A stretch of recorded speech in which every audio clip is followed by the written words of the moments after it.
So now it's the time for me to announce the last moment of our international conference. We have reached this final moment of reflection, and we look forward to hearing the final remarks that will be offered by Professor Diane Ring, Interim Dean of Faculty and Professor of Law at Boston College Law. Dear Diane, the floor is all yours. Thank you, Costa. So here we are, day 2, and we've really been looking right at the connections between corruption and tax abuse, both generally and broadly understood. But today, in day 2, we've been pushing a bit more at the details, the mechanics, the roles, the incentives that lie behind this. Now, yesterday, when I was offering some concluding remarks, I focused in particular on the point that to move from where we are to where I think collectively it seems like we would want to be, that perhaps the biggest goal, biggest challenge was really a need to get support for this kind of change at all levels of society and government. And so that was really where I focused for my remarks. And so today I wanted to look a little bit more closely at what are those changes that we would be advocating. So if we were able to get hearts and minds focused on the seriousness of sort of corruption and tax abuse, tax crimes, what kinds of things would we be advocating, what steps, what changes, what developments? And so that was my plan, right? But having just said that as my plan for my brief remarks now, I actually want to go back and really reiterate what I thought yesterday was truly pivotal. And it's actually a point that we did continue to hear about throughout all the panels today. And that again is that no changes in law, in enforcement, or tax advisor practice, really changes of any type, will happen unless we collectively are more successful at convincing all parties, right, that this is a serious topic worthy of serious attention.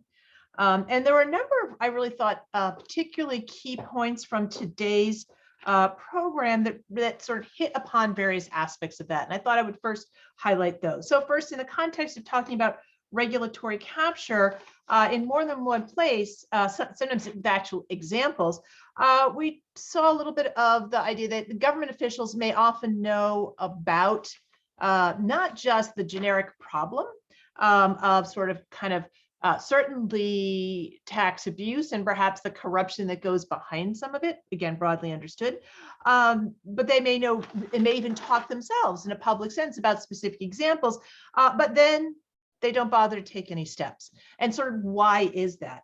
And, I don't think we can prove it in any case, but I think we can really outline sort of 3 major pieces that kind of get at this idea of continuing the effort to change the perception, right? So why aren't they bothering to take steps? Well, I wonder in some cases, they actually don't truly see this as a top or important issue themselves. Yes, it's not good to have various kinds of behaviors happening in various jurisdictions, et cetera, but they don't really see it quite as a significant problem as really we've seen articulated both yesterday and today when we've delineated a whole range of harms, not just the revenue loss, but going far from there. Second, I think they may see it as relevant, but not believe the electorate does. So if my electorate doesn't really care that much, do I really go out on a limb, especially bringing in the third point, which I think gets closest to the corruption piece, many of my key supporters might not love it if I made this my #1 platform. And so I think that, that sort of was an interesting sort of piece that's coming out as we sort of see many ways in which we know the government is not unaware of the problem. And I think one of the other interesting pieces just on this thread is that corruption, at least again, narrowly defined, thinking about it as bribery, is something that probably does have sort of widespread recognition as bad. But that corruption broadly understood, the ways we've been talking about, being about all the influences on government acting in ways that really aren't in the best public policy interest, particularly as individuals with power, with influence, with some control in the system are operating for themselves, that broad definition of corruption, as well as the sort of concepts of tax abuses don't quite have the same level of broad recognition as being bad, right?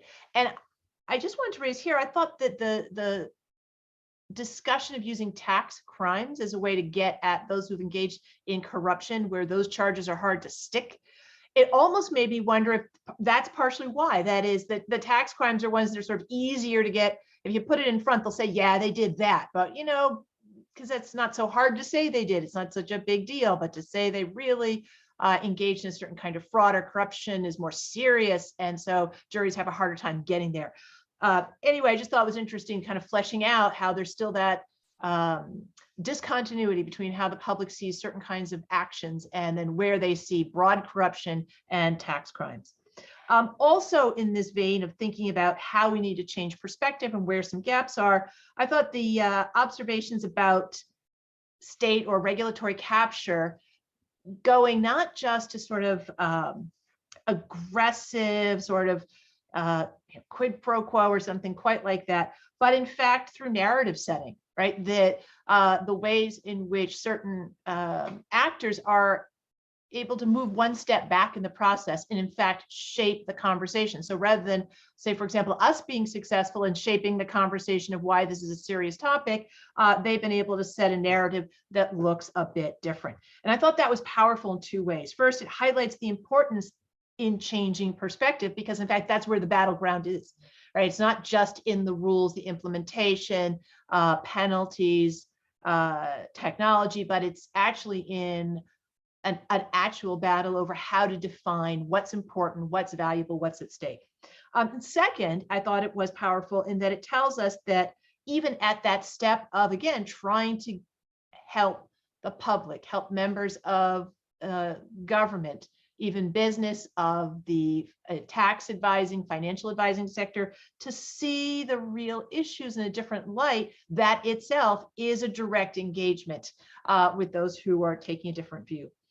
Of course, you know, as we talked about in the panels today, we're not trying to rely on the goodwill of all the players. That is, the purpose of changing perspective, nudging it along, is not to then rely on their goodwill, but really just to change the baseline so that it becomes a little bit more plausible to imagine some of the recommendations, the remedies, the changes in law that our panelists have talked about today.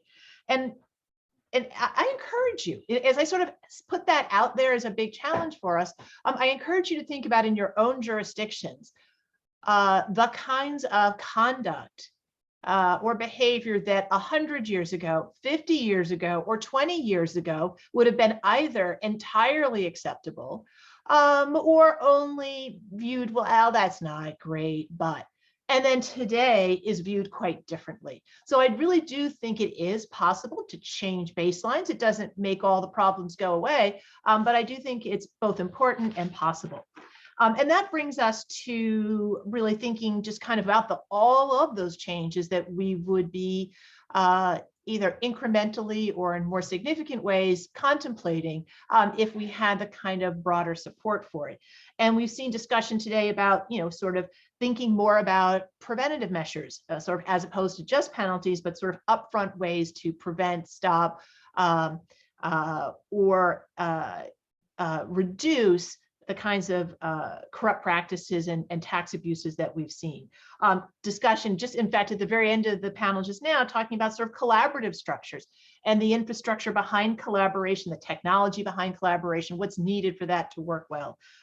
Constant calls for transparency at different points and in different arenas throughout our panels today, as well as independence of any kind of anti-corruption effort, right? So to the extent we are going to have that, the kinds of independence. Again, more calls about technology and the role of technology in reducing the opportunity for certain behaviors, as well as increasing the transparency. And I thought the discussion, as an academic myself, I thought the discussion about the role of academics, right? Continuing to encourage their engagement, particularly with some possibility of offering some expertise that might counterbalance that available from the sort of private sector, but with a real recognition of a lot of the limitations of that, right? You can't just rely on it. It's not straightforward. So, you know, the sort of other 2 points I thought that were kind of really, I thought helpful as we think about how we imagine moving forward on both persuading and seeking implementation of changes, is sort of the idea that to the extent regulators need to be a big part of the process, the idea that they don't like to be told they've been captured. And I've seen that in my discussion, my work in the US on sort of ethics issues.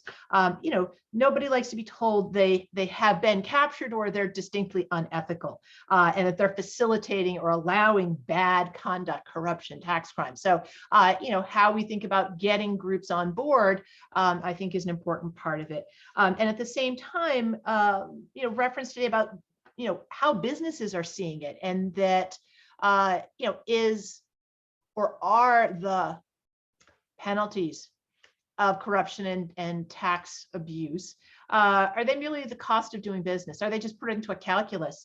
And it's pretty easy to just, you know, it's a few dollars here, a few dollars there with a little bit of risk. Can we move that into something different where where more players on the business corporate advising side would be quicker to put brakes on the kinds of conduct we're concerned about? And finally, you know, in our third panel today about whistleblowers, really given the challenges of the complexity of tax law, and given government resource constraints that are noted, the role that they play in helping bring to light that which is complicated, that which is done with great sophistication, but is highly problematic, is really important.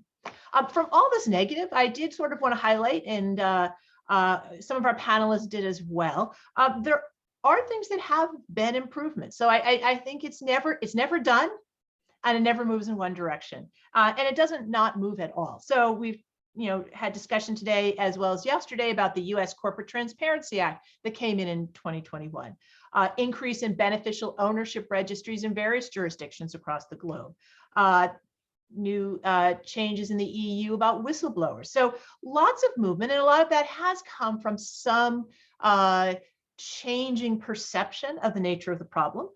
These regimes all have quite a number of imperfections, which we were able to talk about, and that's no surprise, right?